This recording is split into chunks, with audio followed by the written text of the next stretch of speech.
Hey, Mike. Yeah, what's up? Hey, so you know what? We need people to start liking our social media pages. As far as YouTube is concerned, we would like you to like it and subscribe to our podcast. Yes, you know how you can find our YouTube page? How? You go to YouTube and just type in Tech Time Radio. That's it? That's it. That's that simple. Like and subscribe. You need to visit us online also at Twitch. You know what our Twitch page is?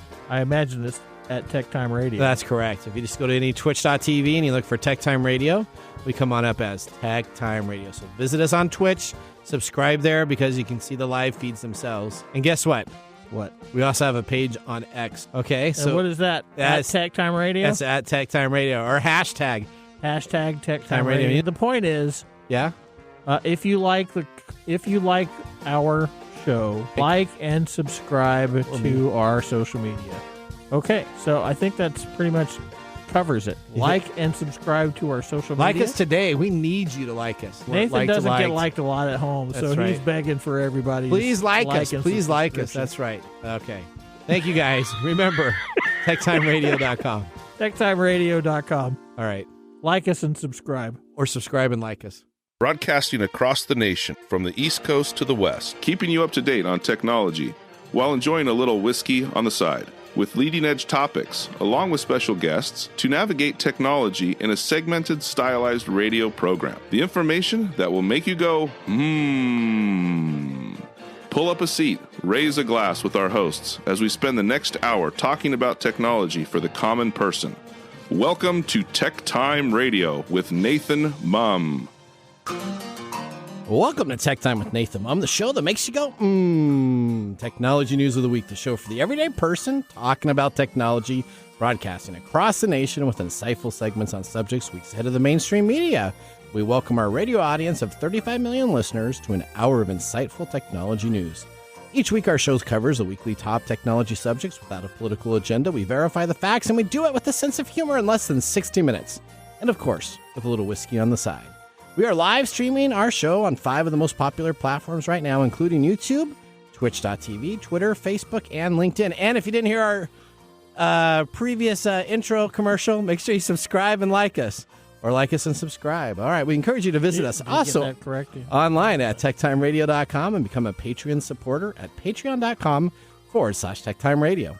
I'm Nathan Mum, your host, a technologist with over 30 years of technology expertise, working for Fortune 500 companies across the country. Today in the studio, we have our co-hosts, Mike Roday and Marc Gregoire, our whiskey tech time taster. Mike is an award-winning author originally from Arizona. Mike's a human behavior expert living in the Seattle area with a master's degree in forensic psychology. Mike's here to help me from geeking out and providing insight into human behavior and how it interacts with technology, especially AI. Marc Gregoire is our... had to go there. Marc Gregoire is our whiskey connoisseur and a senior technical executive with a 30-plus year record of establishing technology solutions. He's a skilled whiskey drinker, and he's our black market go-to pick of the day whiskey expert. I call him now the black market guy. Last night he was talking about how he can get us all these whiskeys under the table prices, didn't he? Yeah. Yeah. There you go. We all know about Mark's secret liquor life. He's got a whole little different life that he's going and he's distributing. He's got these huge. He's like a network. He's got a network of all different whiskey people. We are all friends from different backgrounds, but bring the best technology show possible. Odie is behind the board today. She's going to keep this train running on the tracks. We hope that you guys have a great time. Let's start today's show. Why are you laughing at that? Now on today's show. All right, today on Tech Time with Nathan Mum, the show is all about the alphabet. And when I say that, I mean the company known as Google. First, Google is deleting unused accounts this week and punishing those using ad blockers. Then we have details of how this will affect you. Next, we have over $1 million being spent to target illegal street racing. And what is YouTube Playables? Have you heard of this? YouTube Playables. We're going to be talking about this. This is echoing Netflix and TikTok's ventures into video game platforms. YouTube now is coming on out and also going to do their video game platform. Yeah. Well, nobody can see me, but I'm making a face right now. Okay. It's not a good face. All right. And oops, an NVIDIA employee needed to close files on his PC before sharing a screen on a video conference call. and now he's in hot water. We'll tell you about the legal consequences of having files open when you share your screen. Finally, we have some exciting news on our nugget of the week. Artificial intelligence can now ID individual geese.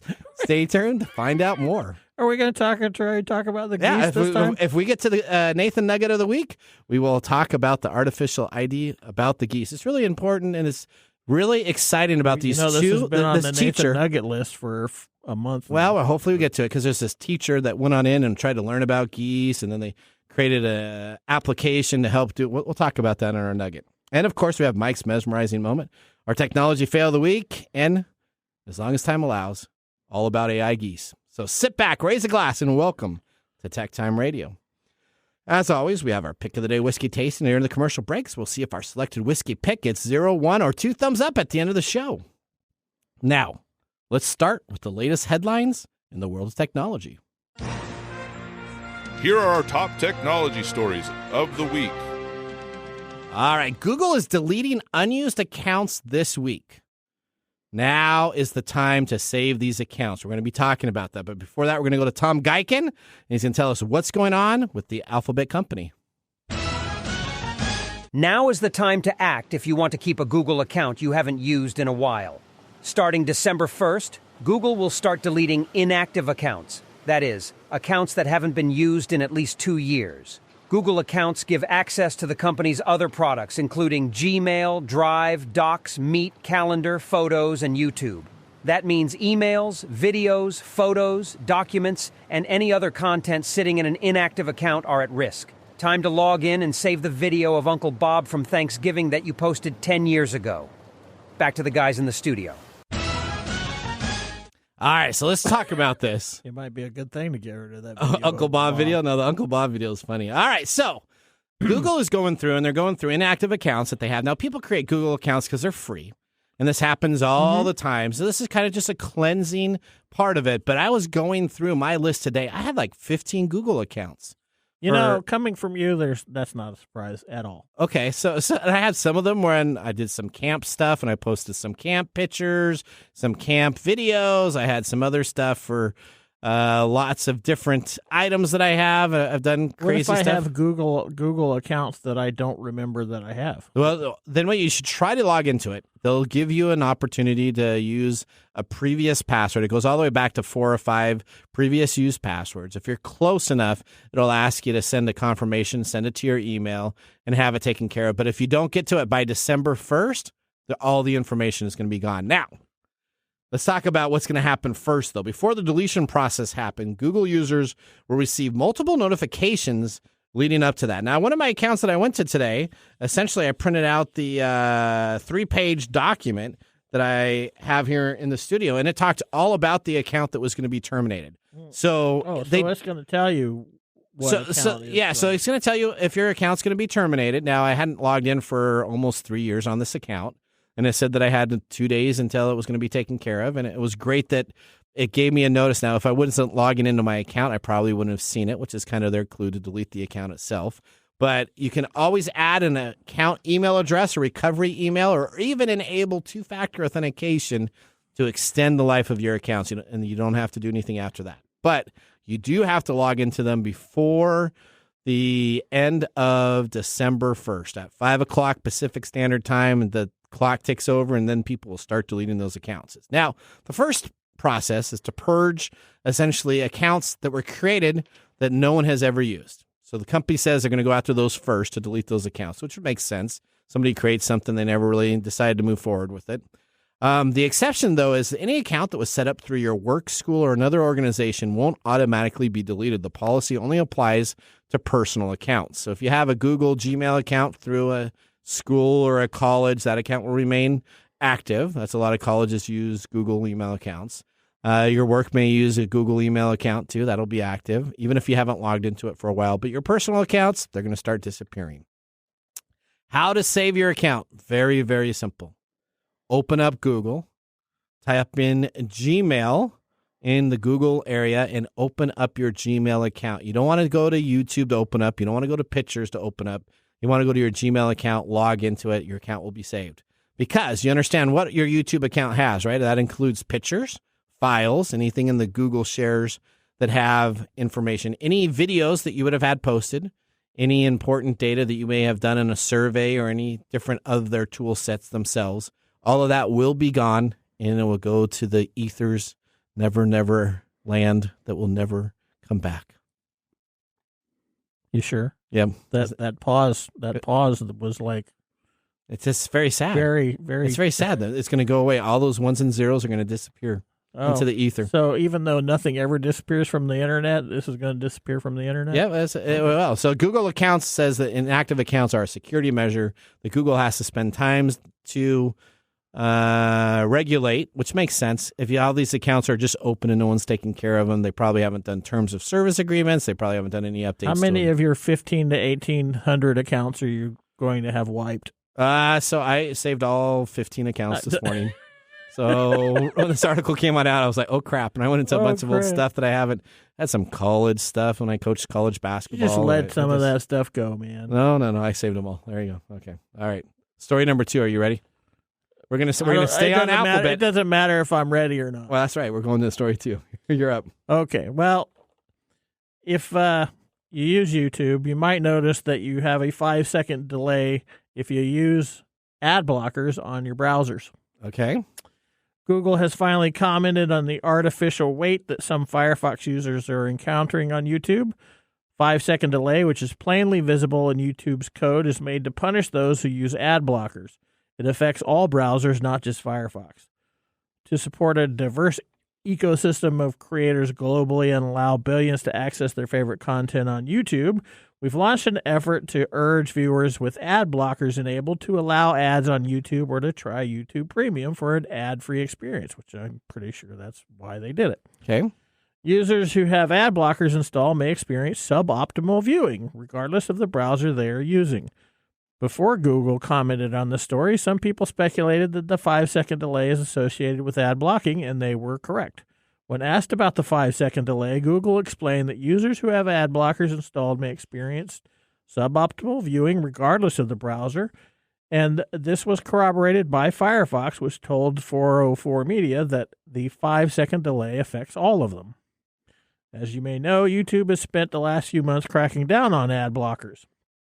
It wants customers to subscribe to YouTube Premium, which costs a weighty $13.99 a month, okay, and includes YouTube Music membership. Presumably, the 5-second delay is a crude way of ensuring that ads actually play. Switching a browser's user agent resolves the problem because it refreshes the web page. YouTube doesn't need to serve an advertisement after you refresh, so it doesn't enforce the 5-second delay. This is a pretty crude trick from Google. Ad blocking services can get around the 5-second delay with a simple filter, but Google is clearly hunting for new ways to discourage ad blocker usage, and a YouTube Premium subscription may be worth the money if you can't tolerate these annoyances. All right, so YouTube Premium, we're going to be talking about that because you get another bonus in just a little bit we're going to be talking about too. Ooh. Well, I know. It's pretty exciting. So do you use ad blockers? I used ad blockers once in a blue moon ago. And now I just don't. That's a hard because I consider doing it, but it's just one more thing I have to pay attention to. Because a lot of windows pop up. They're always finding ways around the ad blockers. They're always, and I'll tell you what, as a person in the today's society, one of the things that I has affected me personally is how annoyed I get at the ads. Do you get upset? Oh yeah, it's funny because we grew up in the pre-internet days. Yeah. So we had to deal with commercials on TV. Yeah, used to it. And we were all used to it, and we were all it was all a way to go up and get something to drink or whatever. Yep. Now I can't. Well, now on all the streaming services, unless you're paying premium, you got commercials back again. Yeah, it's really sort of this strong arm tactic of getting people to, because it's annoying. We all get annoyed. I can't stand some of YouTube's. Okay. Would you rather have an ad, or does it bother you if you're watching a YouTube video and then someone in the middle of the YouTube comes in and starts hawking for 4 or 5 minutes of product? Yeah. What? So that actually gets me more upset than the YouTube filters. It's when all of a sudden I get a commercial from the guy that I'm trying to watch or gal I'm trying to watch on the stream information. Yeah, and they're when they hawking talk, t-shirts. when they're talking about their stuff on their show or whatever, that really annoys me too. But yeah, I mean, there's nothing worse than having to sit through one of those, especially one of the ones you can't skip. Yeah. That I guess they pay extra. I don't know how it works, but they pay extra money, so you can't skip them, and they're like 2 or 3 minutes long. You're like, okay, this video is just not worth. YouTube is just not worth watching right now. It does. YouTube. Well, we're going to continue on with story there. So, story number 3. We got 4 stories, so we'll come back to the YouTube at the end. Story number 3: $1 million in new technology targeting illegal street racing may be coming. Now, you would think Florida or California would be the hotbeds for street racing. No. Do you know where the most significant street races in the U.S. take place? Yes, I do. Where's that? Arizona. That is correct. Arizona. Tucson, Arizona, as a matter of fact. So much so that the technology is now being set up to target illegal street racing. Was presented to the Tucson, Arizona City Council meeting last week. In the meeting, the council agreed to have Tucson Police Department and the Attorney General's office look into technology that could be used, including these technologies: a pan and tilt zoom camera that are designed to cover large areas while tracking items of interest. These could be mounted on streetlights, power poles, or mounted to air traffic vehicles. They also have another technology called a gunshot we've done detection system. Yeah, we've before. talked about that. An automated license plate reader to capture all the plates that come into view. These are 3 areas that they're looking at doing that are just going above and beyond invasion of privacy if people are on these roads. But the cost of this per each of these devices is anywhere between $120,000 to $300,000 for these devices. How did you come up with invasion of privacy? Well, hang on. Here's some concerns. Do you know how dangerous illegal street racing is? Well, okay. So here's the concerns at the meeting that came on out is that once implemented, could this be used to monitor not only street racing, but regular commuters? Yeah. Okay. So how do you feel about surveillance cameras being set up to track your vehicles on those roads in Tucson? Well, if I start getting, presumably, if I start getting tickets for doing something that I should have been able to get away with that wasn't street racing, then I might be a little annoyed by that. Okay. But now we're arguing about something. You know why Tucson is the hotbed for street racing? Why is that? Because in Arizona, the streets are straight, they're long, a lot of them are deserted at night. It's the prime way to. Well, I was watching video. I never knew that Tucson, Arizona was the hotbed, and I've seen a bunch of these videos now posted. And you get like 150 cars pull up on the side of the roads. They get on out, and they have like pop-up tents, and they have DJs coming on out. Yeah, and then these electric vehicles are doing music raves and everything as they're street racing. That's kind of crazy. Huh? There you go. There you go. Little did you know. I found out. I don't know if I'd be spending $1 million to.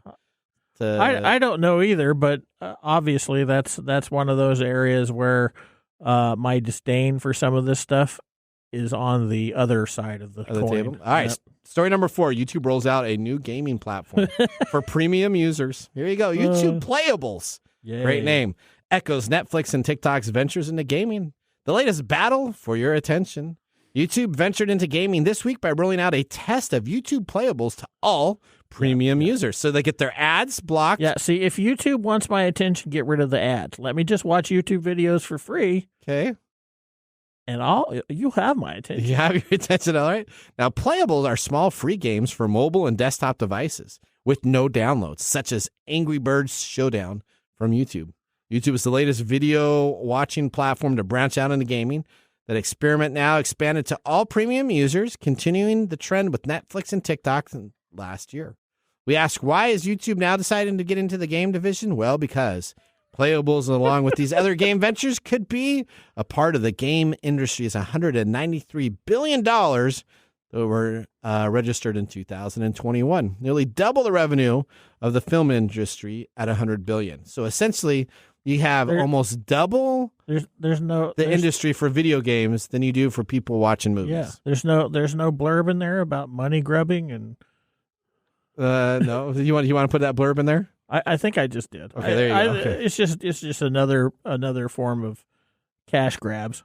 Well, you know what? So now is the time to sign up for premium subscribers For $13.99 a month. That's right. We now have access to 30 Phaser games, a 2D game framework for your desktop and mobile department developed by Phantom Storm. The game includes 8 classics like Ball Billiards, Merger Master, and Farmland. YouTube says premium users can provide feedback on playables, which will inform the experience on if YouTube decides to roll this out more broadly in the future. Yeah, but yeah, whatever. Like, so everybody's going to have a mobile game division. Yeah, and how many of those are going to get really used? Probably not a lot. No, because I gamers go to Steam and download it, or they go to the Xbox and download it, or buy the third-party game that self-installs. Yeah, gamers have their platforms, and that's what they use. Yeah, there's no market to try to compete with Nintendo. No. I understand the market is so big that Microsoft, Nintendo, and Sony has, but it doesn't mean. Yeah, but this is what executives think. Hey, well, if we get into that market and we just take 1% of it, that's $2 billion. So that would be $4 billion that we could have available to us, and we could have all. So they just want these little micro areas of the market, and they're like, "Oh, we'll make so much money." It's just money grub. All right. Well, that ends our top technology stories of the week. Moving on to our next segment, we have Phil Hennessy back on the show with our Chat About Chat segment. Yeah. And we have a Star Wars twist today. Oh, no. Not Star Trek? Oh, no. We're going Star Wars. So stay tuned. You're listening to Tech Time with Nathan Mum. We'll see you after this commercial break. This is Marc and Greg for Copiers Northwest with a terrific offer called Printer Care Plus. It's simple. Buy HP printer cartridges from Copiers Northwest and we'll service your current printers for free. That sounds too good to be true. It's made possible due to our HP Copiers Northwest relationship. Copiers Northwest is an HP Platinum partner, one of only 2 in the entire Northwest. And now with Printer Care Plus, Copiers Northwest will provide free printer service as long as they purchase genuine HP cartridges from Copiers Northwest. That's right. IT departments no longer have to service printers or fix paper jams with Printer Care Plus. They can focus on more strategic initiatives and let our experienced technicians keep their HP printers up and running. Sounds like a love-love relationship for IT departments. Don't get too carried away. So how do they get more details on Printer Care Plus? Call Copiers Northwest today, 206-282-1200, or visit copiersnw.com. Copiers Northwest. New ideas, new solutions.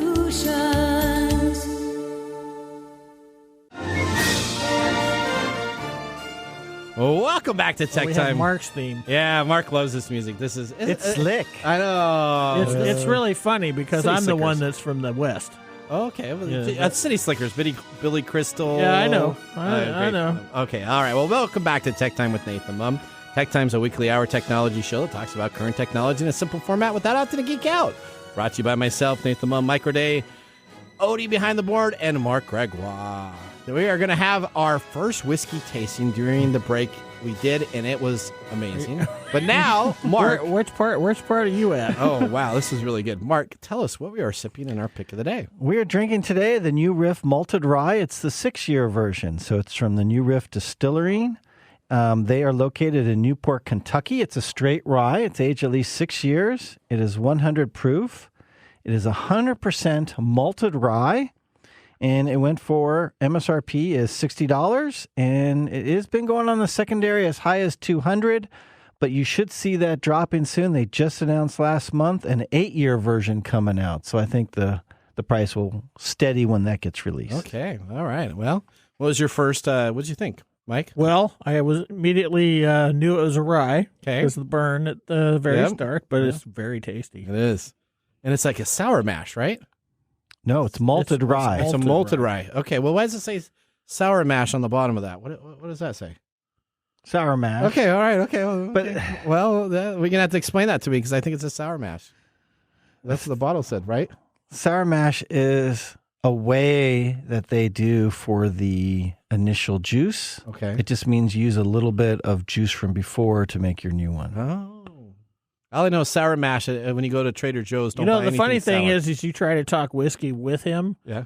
and you know nothing about whiskey. I've never said that I'm a whiskey connoisseur. So, I just like drinking we've whiskey. already said, but it's a really good question, and I would like to give a more involved answer during a Marc Mumbles, but not today. I'll put it in a future one because today we're talking about the malted process. Okay. So I had to choose one. All right. Well, so we're talking about the malted. We'll do sour mash another time. That is a very good one. Most whiskeys out there, or bourbons, are definitely sour mashes. Okay.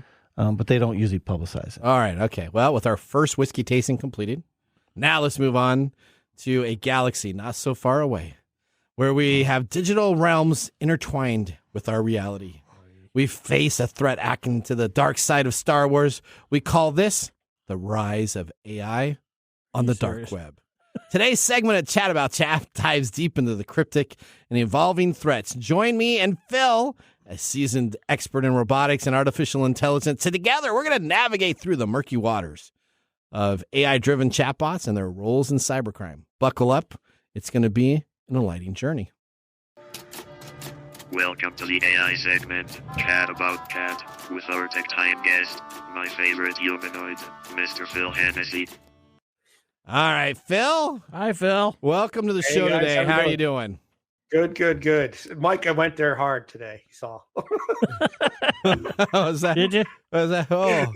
Okay. Well, guess what? We got AI all over the place. It's going to be great, Phil. We're doing a Star Wars deal today instead of Star Trek. Yeah. Well, Star Trek. Star Trek. We got some Jedis and some evil people. We're going to be talking about tons of stuff. Phil, for our listeners not familiar with the term, could you please explain to us what the dark web is and how AI is becoming a part of it? Sure. Dark web's basically a hidden world of the internet. It's the underworld. It's a place that's only available through certain software, and it gives anonymization to the people and makes people untraceable there. So there's a lot of dark things that go on there in terms of drug dealing and a lot of other things that can go on illegally in trading of things. So right now, what they're doing now is certain groups are creating chat AI bots that are not doesn't have any filters, and they can basically do whatever you want them to do. And we're going to talk about that today and what they have them doing, which is basically phishing scams, malware distribution, and other things that unfortunately the underbelly is there. Okay, so let's talk. There's three webs. Let's talk about it. All right, so there's the deep web, and that's like bad. That's like bad. Yeah, that's like 3 levels of bad. That's like the Sith Lord's underbelly and everything. So I really think you should get away from the whole dark Star Wars thing. Well, no, this analogy is working now. Then you have the dark web. I think this is more kind of like Darth Vader, probably clone troopers. Not really the star. This is bad, but it could be sometimes good. Darth Vader could have helped with some stuff during. Dude, you need to stop. And then we have the regular web, which is kind of all commercialized, and that's kind of like Princess Leia. So they put her in every reboot movie again. They have her as a little kid. They have her as this. So there you go. All right, now talking about the dark web here. Which web does Nathan exist on? Nathan goes to the dark web a lot. He's kind of a Darth Vader guy. All right, interesting to find out. Tell me a little bit, Phil, about FraudGPT. Now, this isn't ChatGPT, but there's a product called FraudGPT. What is this, and how is this being used by cybercrime? Yeah, and the scary part is you nailed it on the head. This is a product that you can buy on the dark web, and actually it's a subscription service. So for $200 a month or $1,700 a year is what's been published last, you can get access to a AI chatbot with no filters, and it basically can provide sophisticated attacks such as phishing, scamming, impersonating, spreading misinformation, all these different things. It helps them create content for phishing and other and fake emails and websites and such. Okay, it should be FraudGPT Plus. FraudGPT Plus. Yeah. Then it come with commercials. All right, yeah, unless you pay for the double premium version. All right, okay. So, Phil, tell me a little bit about this Dark Bert. All right, Dark Bert is another name that often comes on up. What's the difference between Dark Bert and FraudGPT? Well, for every Sith you have, right? What do we used to have? A Jedi, right? So Dark Bert is a Chat GPT type of bot or chat bot that is trained on the dark web for all the technology that's going on out there. It's trained on it, but used by cybersecurity experts to detect when there's potential threats going on the dark web, including ransomware and phishing attacks and those types of things. So it actually it scours the dark web for things that are going on. So, and to help cybersecurity experts. So we're using that technology. They're using it for bad, and there's other security companies now using AI to fight the bad AI. So you got AI wars again going on in the dark web. All right, so you got AI wars, kind of like you got the Republic and you got the New Order. You're just gonna keep trying, aren't you? Yeah. You keep trying, buddy. All right, so try. How again. significant is the cybersecurity threat posed by these AI chatbots? Now, chatbots didn't exist a year ago. I went back and started looking at AI and stuff. AI did not hit until March. March is when we started talking about it on the show. 2022.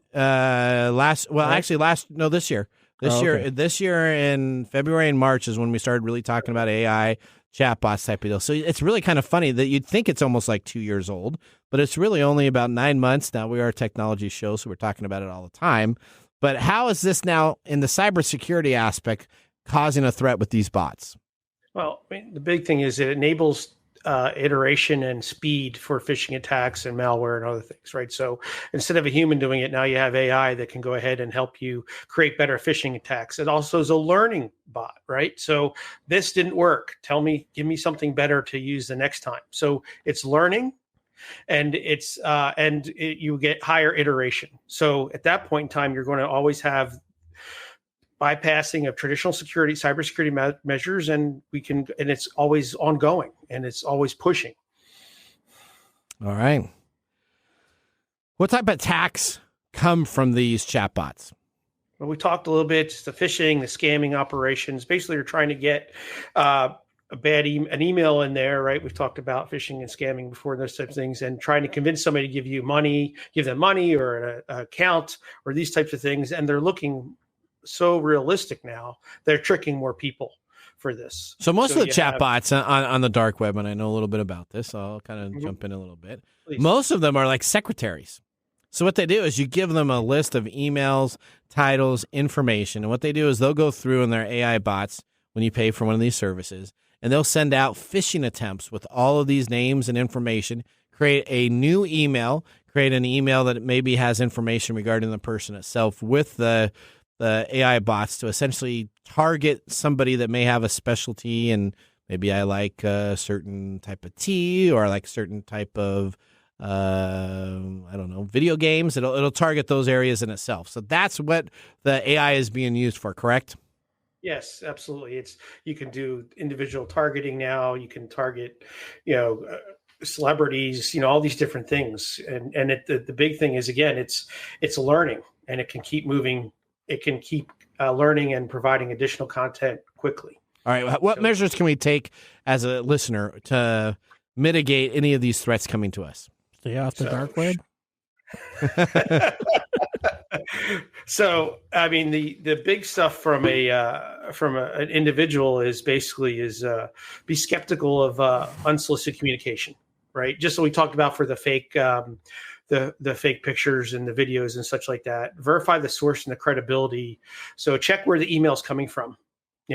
Always check that. I'm sure you've talked. Clicked on it, right? Take a look at. Yeah. Don't click on your phone, because your phone, you're going to always just see the name that they want you to do. But sit down on a computer or expand that email, so you can take a look at where that email address is going to. That makes sense. Have your enable two-factor where you can have it on, and make sure you have your antivirus in your email where programs up to date, and let them make sure they're getting updated. So it's really we talked about the uncanny valley last time. It's these attacks are getting to the point where, is it fake anymore? It looks really real. Before some of these come out, you're like, it's fake. Right now, it's like, is it real or is it fake? They're getting really close. All right, so I'm sure you've heard that Mike talking about the ethical concerns regarding the development of what we see with AI. What are some processes that can be put into the communities out there to help us to be a little bit more ethical about what we're trying to do here? I think the big thing is technology is going really fast for legislation.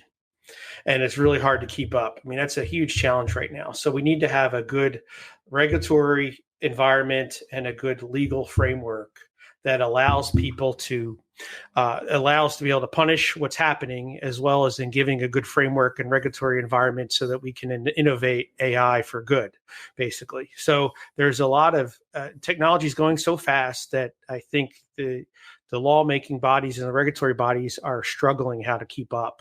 And so we need to figure out a way to get that moving as faster as well. All right, final closing comment here. What is one practical application that everybody can do to make sure that they don't get hit by one of these AI bots on the dark web trying to trick them in for the holiday season?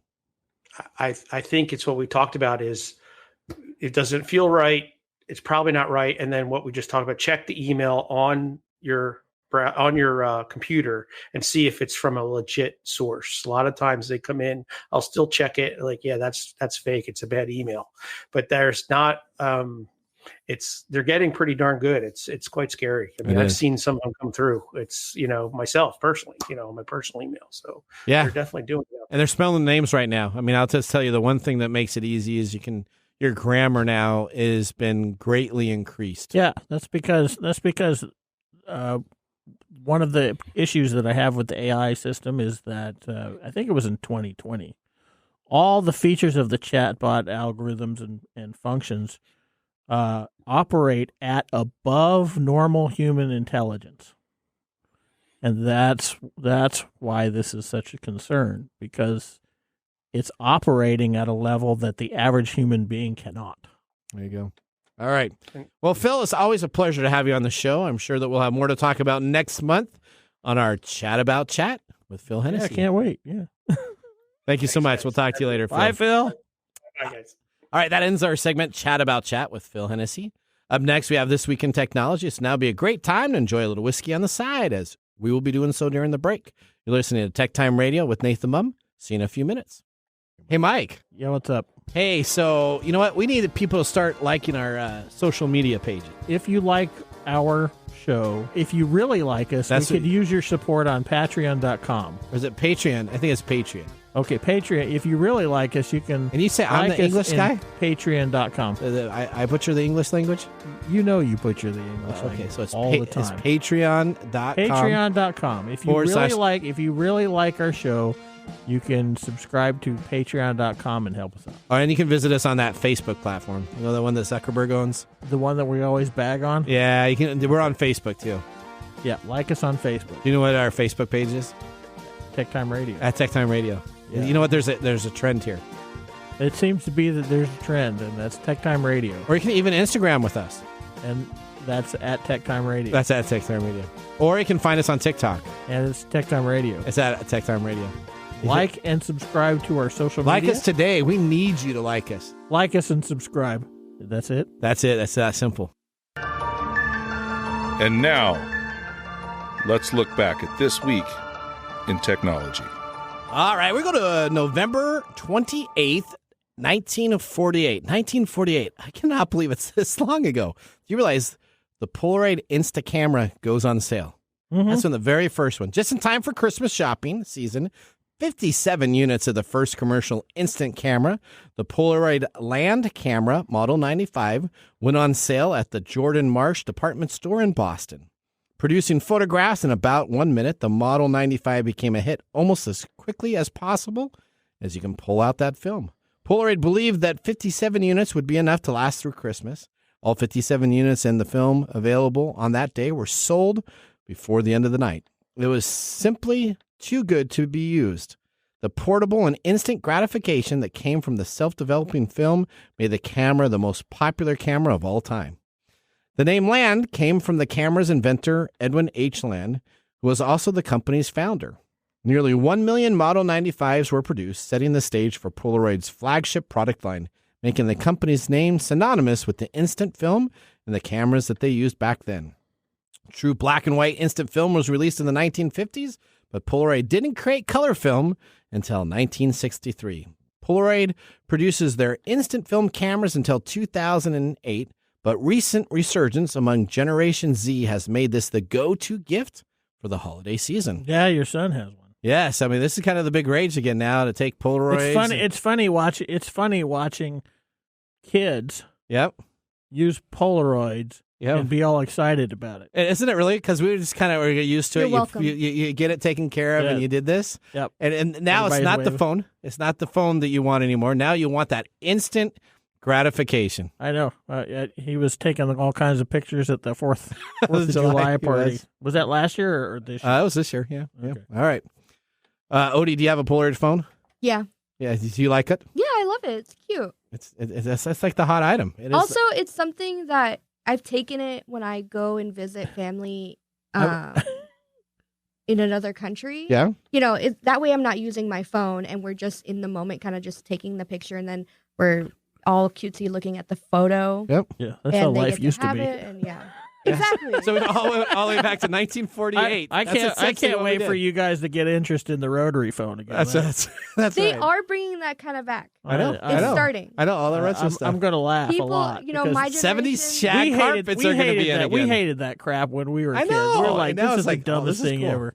All right. Home phones are coming back. What else is it? Cables coming back. Yeah. It's all just a It's a big endless circle. It's a cycle. revolving Yeah. loop. That's right. Gen Z just wants all the things that Gen X had. I think it's cool. All right, me too. All right, well, that was This Week in Technology. Maybe they'll get rid of the internet. We don't have to worry about any of this No. crap anymore. Have you ever wanted to watch some Tech Time history with over 180 weekly broadcasts spanning 3+ years, videos, podcasts, and blog information? You can visit techtimeradio.com to watch our older shows or join the Tech Timers Facebook group to talk with us live and get free technical support.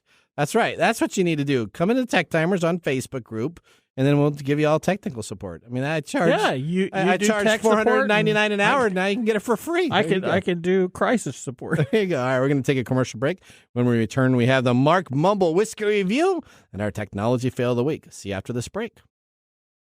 Hello, my name is Arthur, and my life's work is connecting people with coffee. StoriCoffee is a small batch specialty coffee company that uses technology to connect people to each product resource, which allows farmers to unlock their economic freedom. Try our Medium Roast Founder Series coffee, which is an exotic bourbon variety that is smooth, fresh, and elegant at StoriCoffee.com. That's STORI coffee.com. Today you can get your first bag free when you subscribe at StoriCoffee.com with code TechTime. That's STORI coffee.com.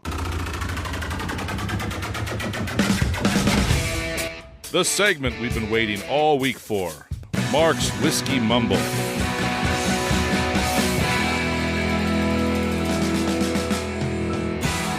All right, Marc. Now, I did some research. There's 2 days today. I'm going to take a guess. Oh, okay. All right. So today is Giving Tuesday, which is hashtag Giving Tuesday. The Everybody purpose- knows about that with all the email spam they're getting. And it's Red Planet Day. Good one. We're doing Red Planet Day today. Are you serious? Yeah. There wasn't a lot for today, so Okay, good job. okay. Look at that. Now my job is when I prep for the show to figure out what the day is. I love it. Do some research and see if I got it. I had no clue. Okay, tell us. Okay. I thought maybe you got it because when you looked at the bottle and you saw the red writing on there. The red on it. Oh, I Yeah. didn't. But okay, well, tell us. Okay, Did you I'm just sorry. hear him talking about Star Wars and what we were talking about earlier? He doesn't. Well, it could be He doesn't connect things It like could that. be an Imperial Guard. Isn't that what the red guards are? Oh my God! Yeah, isn't that? Aren't they Imperial Guards? You're just not going to give up on that. are you? Okay. Here you go. So, Mark, what's new with the All right, whiskey? sorry. Well, let me tell you, Odie, about Red Planet Day. So, Red Planet Day, for those that did not look it up out there, it recognizes the planet which has captivated human observers for countless years, which is, Odie? Mars. Oh, That. okay. Thank There you, we go. Nathan. Oh, sorry. Sorry. Let me just. Seriously, Good job, Nathan. Everybody clap. Sorry. Yeah. Okay. you're I'm like really that, excited You're about like this. that kid that Okay. hangs out in the front row and They raises can't his even hand for raise every his question. hand. I got it, teacher. Now, like for centuries, Mars you can actually see with the naked eye at some times, and it has a reddish tinge of the solar system's fourth planet in the night light. Now, little did scientists know back then, but the red on Mars' surface comes from a preponderance of iron oxide, which is common rust. So on the Red Planet Day, we celebrate our fascination with Mars and all the scientific advancements to understanding this dusty planet. By drinking a Cool. rusty rye. Now, do you have Netflix? I do. Have you ever seen the series The Unexplained with William Shatner? It's on season 2. No, I did In Search Of. That was Leonard Nimoy way back in the 70s. Oh, my God. no. Okay, So- you're dating yourself. Okay, so there's a Netflix series called The Unexplained. I watch this every night. And they just finished the whole Red Planet about Mars, where they actually believe Mars meteorite stuff came to Earth, and it's helped us do it. So you need to watch Netflix The Unexplained with William Shatner. Mars episode, season 2, episode 4. All right, there you go. Sorry. Okay, All right, We'll get right on let's that. get to our All right, whiskey. Odie, we are drinking New Riff Straight Malted Rye today. Now, this is made for 100% malted rye grain, which is quite rare even in today's craft distilling scene. Malted rye is a rye grain that has undergone the process of malting, during which the grain is moistened and begins to germinate, creating enzymes in the seed that actually convert the starches in that seed to sugar. Nearly any grain can be malted, though barley is by far, far the most common. Now, that process alters and arguably improves and refines its flavors, and that's why they malt in a lot of the whiskeys. Now, what exactly happens here is as typical spice flavor of rye becomes polished, refined, and settled, so that you get a little bit of a different rye flavoring on it. You still get some of the spice, but when they first were doing it, they thought it was going to be really heavy spice, and they found it became a little bit more elegant. Now, I picked up this bottle from, I'll put in quotes, a friend. Yeah, your little underground secret little It's a whiskey little group. secret liquor Yeah, so network. anybody in the world, if you just want to contact host at techtimeradio.com and want to find the underground seediness of whiskeys, let There's me know. no and I'll forward you seediness. that. It was Okay. this great guy, so I picked this up because I wanted to do a little experimentation. Okay. So we've discussed before, I'm not a fan of whiskeys with a high barley content. So if they usually have about 15% or more, whatever the barley flavor is, it's not for me. But most barley, as we just talked about, is malted. Now, I have had high barley whiskey that has not been malted, still don't care for it, but I didn't know if I liked the malted portion or not. So I went searching for a bottle that was a malted grain that was not barley. And this is what I found. Now, in case you're wondering, yes, I do enjoy this rye. Oh, good. And what Okay. the malting did to it. So I've been very, very happy with this. This is a $60 bottle. Yeah. Is that on the open market, or do you have to find that kind of? Well, open market, generally this goes for up to $200. I think the average price has been about $100. The It's a guy good whiskey. had just opened it and drank a little bit just to try it. Wasn't his jam. So actually I got it for less than MSRP for almost a full bottle. Perfect. That's great. That's really good. All right, Mark, thanks for that mumble. You're As welcome. always, whiskey and technology. What a great pairing. Just like the pairing of turkey sandwiches with cranberry juice after Thanksgiving. Thanksgiving's over. Was that? It's Don't you over. like your turkey sandwich after you have your turkey? And a couple days later, I don't you put a put little mayonnaise on cranberry it. juice on it. You don't put cranberry juice on it? No. Ooh. Oh, I see what you're saying. Now, I'll disagree with Mike. I love cranberry and turkey. Okay, there you go. All right, That's my jam. let's get ready for our Do you pair it in the way Yes. that Nathan pairs a stuff? sandwich. Yeah, you. Yeah, he does. All right, let's move on to our technology fail. of the week, No, brought to you. that was by, Congratulations, you're a failure. Oh, I failed, did I? Yes. Did I? Yes. Did I? Yes. All right, talking about this week's technology fail comes to us this week from NVIDIA as a video conference goes wrong.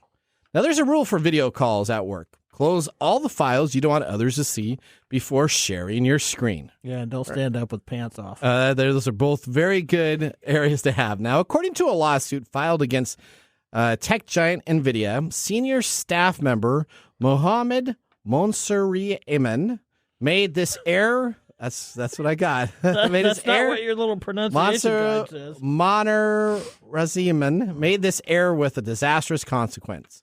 He was given an online presentation to a team from his former employee from the car technology firm Valeo. But of course, Valeo claims that he accidentally displayed a file proving that he stole tech secrets. The tech that the Valeo claims he took was the source code behind its parking and driving assistance software, an area NVIDIA has been trying to expand into.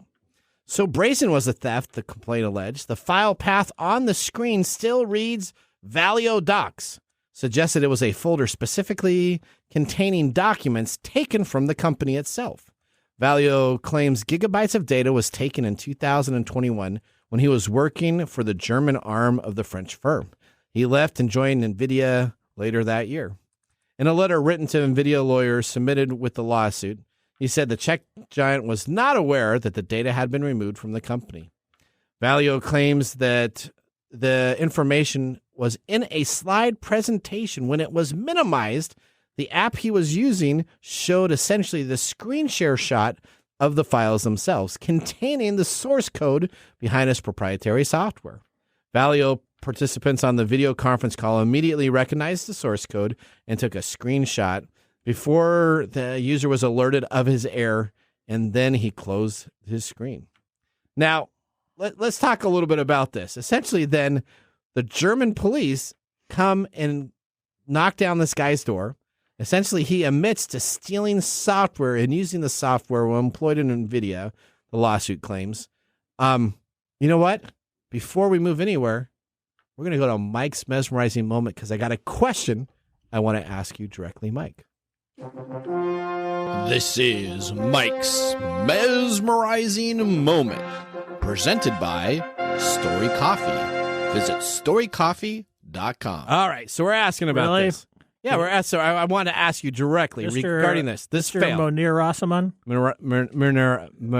Munir Rossaman? Yeah, okay, yeah. Yes, so him. Yeah. He essentially goes to jail. Uh-huh. Should people get fired for showing something in a presentation that they should not have on their computer?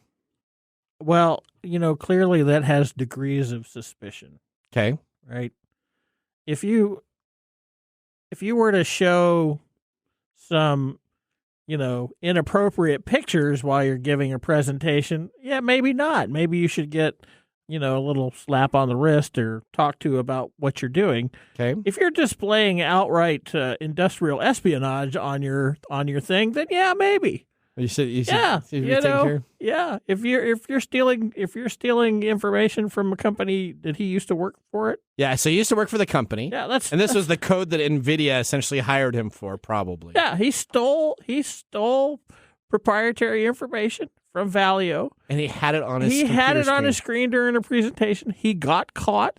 I think that's the least of his worries. And yes, I think he should be fired. He was a senior member of NVIDIA. I don't think there should be any sort of distinction about whether or not this person should be fired. Okay. Now if it was his girlfriend in a bikini or his boyfriend in a bikini or whatever it was, that might be a case where a supervisor pulls him aside and is like, hey, you need to be more careful what you show on your presentations. But in today's industrial world, espionage, that's... You figure in today's world, people need to understand how to do video conferencing. During COVID, we all figured out how to do video conferencing, right? You got the mute button, you got the camera button. These things are still... These are all things that where technology does not work well with human behavior. This guy... was probably not thinking about it. He may have been using it for a reference, or he may have been playing around with it or something. And we don't consciously look at these things and say, "Oh, that might be shown on my computer," or "Oh, yeah, that's like when I'm sharing stuff on a Zoom call." Yep. And I need to switch over to something else. Yeah. Does that get shown? I don't know because I'm not viewing. Viewing the page. Well, you should only share out your screen, right? You should share it out a screen. You should have a screen in today's world. If you learn nothing else, you should make sure that that have one of your screens set up to share for presentations. Well, this is an area where we don't have immediate feedback. We don't have any immediate feedback. So if I'm sharing something and I X out of what I'm sharing, does it automatically share something else because it's looking for something on the screen? I don't know that because I'm not viewing it. I'm not in the participant's viewpoint seeing what's showing on my screen. So it's a way where I'm doing something where I'm not getting feedback that something that I'm doing is being viewed by other people. Okay. All right. Well, let's move on to our next subject here. I think we're going to... Are we going to be able to do the geese today? I don't know. Do we have enough time to do our Nathan Nugget? Let's do our Nathan Nugget. This is your Nugget of the Week. All right. Artificial intelligence can now ID individual geese. There's only a minute left.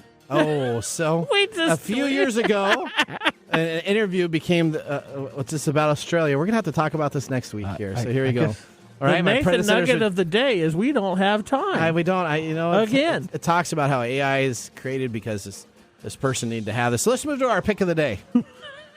Thank you, Nathan. We'll get my story in there one time. And now our pick of the day for our whiskey tastings. All right. Let's see what bubbles to the top. What we're drinking today is the New Riff Malted Rye 6 years. On the palate, you get elegant spices, saltwater taffy, fruits, cloves, and an interesting toasty, malty note, finishing with clove and pink peppercorn. All right. I'm giving this absolutely a thumbs up. What are you giving this, Mike? I'm going to give it a thumbs down. Wow. Okay. What did you think? It is only because of the rye burn at the very front. Everything else is delicious. What do you give it? Oh, it's thumbs up for me. All right. Remember, the technology of tomorrow starts geese with today. Thanks for joining us on Tech Time Radio. We hope that you had a chance to have that moment today in technology. The fun doesn't stop there. We recommend that you go to techtimeradio.com and join our fan list for the most important aspect of staying connected and winning some really great monthly prizes. We also have a few other ways to stay connected, including subscribing to our podcast on any podcast service, from Apple to Google and everything in between. We're also on YouTube, so check us out on youtube.com/techtimeradio, all one word. We hope you enjoyed the show as much as we did making it for you. From all of us at Tech Time Radio, remember, mum's the word. Have a safe and fantastic week.